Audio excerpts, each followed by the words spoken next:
Theydreamers, welcome to another video. So this time around, I'll be showing how to set up a Minecraft local area network server or LAN server. So you most probably need this configuration if you plan to play offline with your friends or other players. So let's begin. First, you need to download the server software.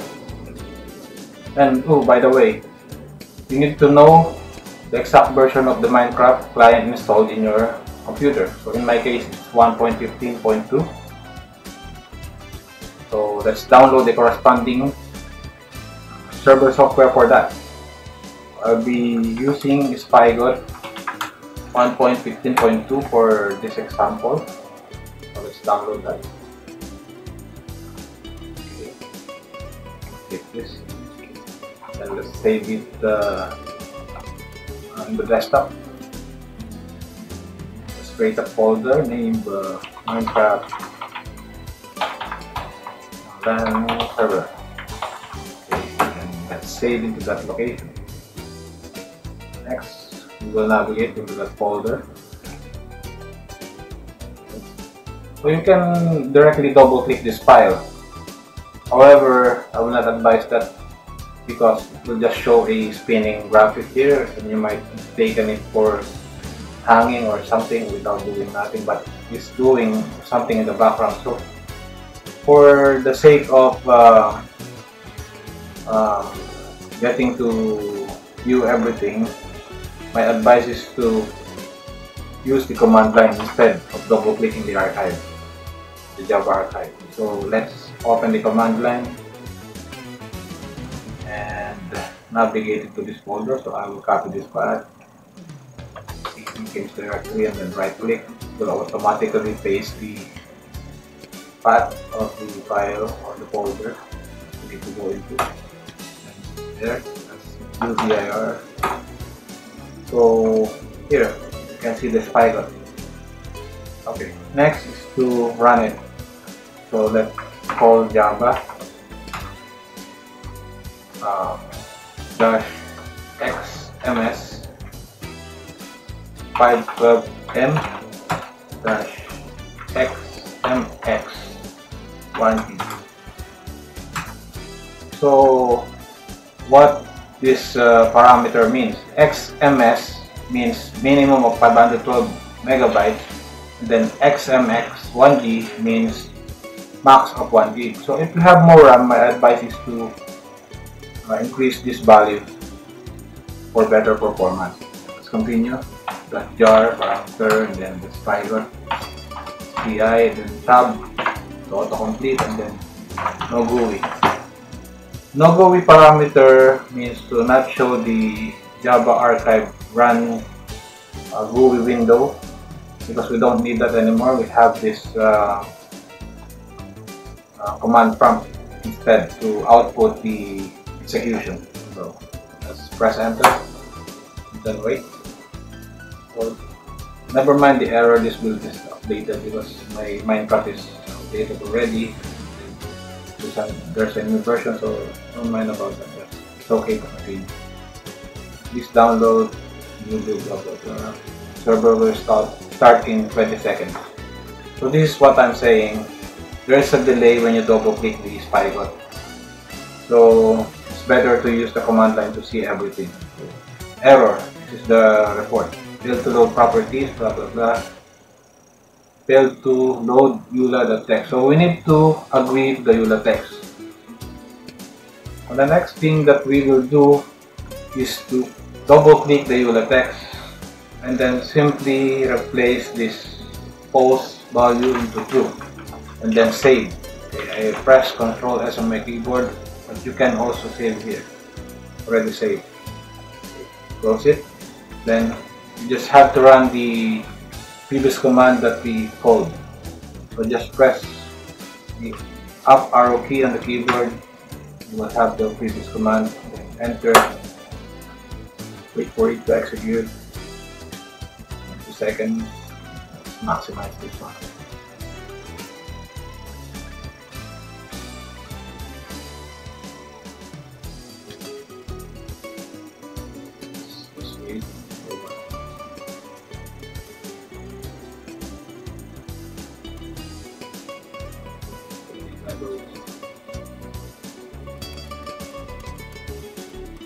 So right now it's creating the server properties file. Just wait for it to finish, and then we have to adjust something in the server properties. Create a small spawn area. Just wait for it.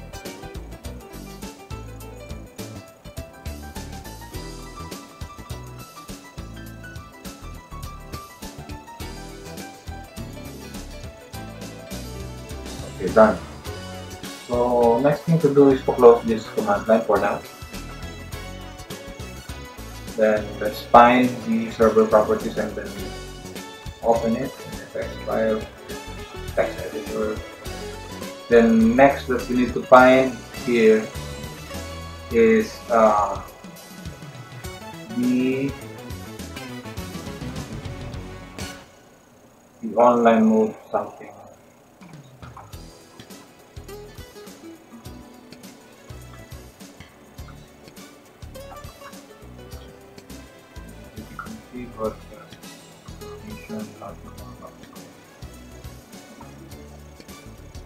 Yeah, here, the online mode.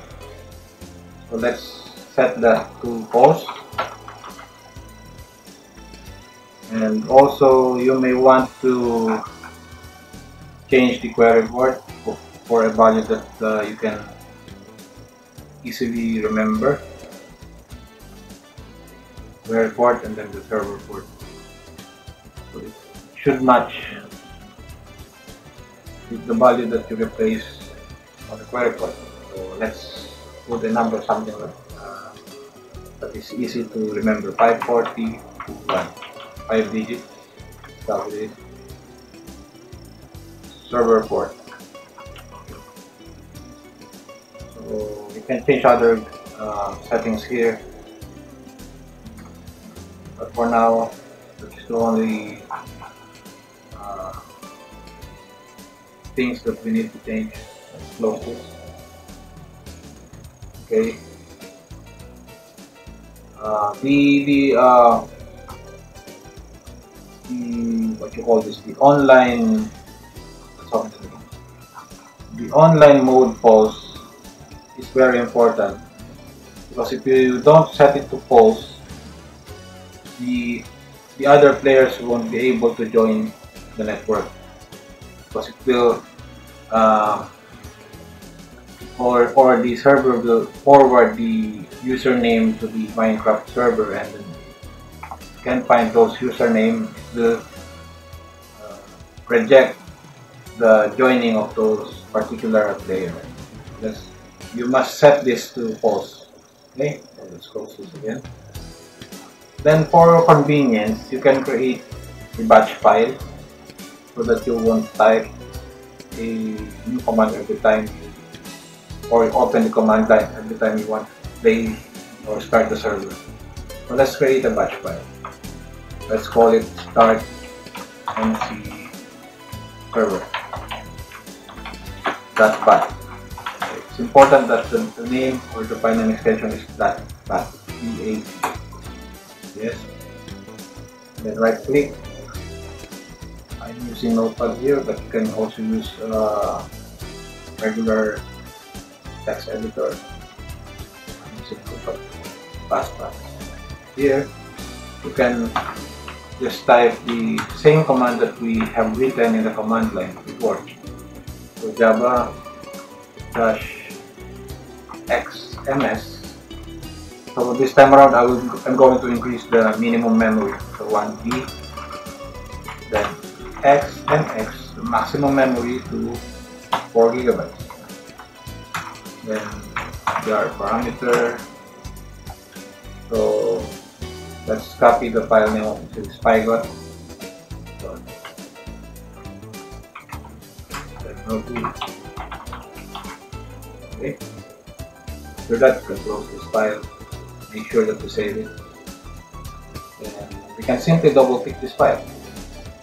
No more opening the command line or copying everything with the path, etc. We can simply double click this. Then let it execute. Okay. Wait for a while. And while we are waiting, we can also launch our Minecraft. So in this example, I'm using a normal server which is not modded. So I'm going to launch the normal Minecraft client, not the Forge enabled one. So I'm going to launch this Minecraft. Let's wait for it to show.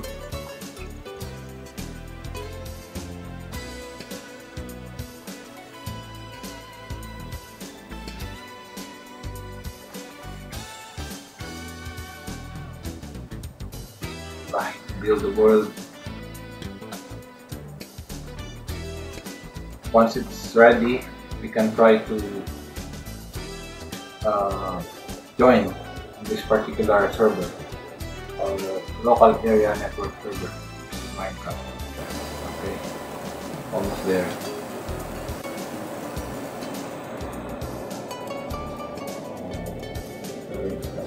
Done. When you see this done, it's ready. Server is ready, so you can try joining it.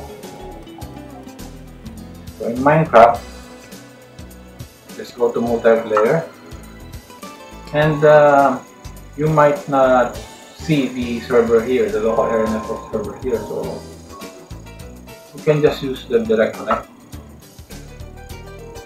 And my IP address is 192.168.0.103, and the port that we placed there is 542.1. So to find the IP address of your computer, you can simply use the command line also and type ipconfig.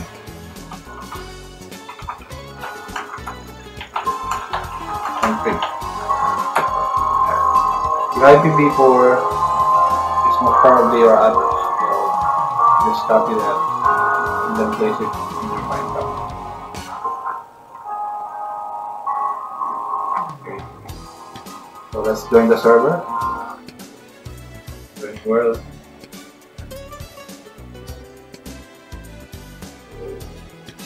There.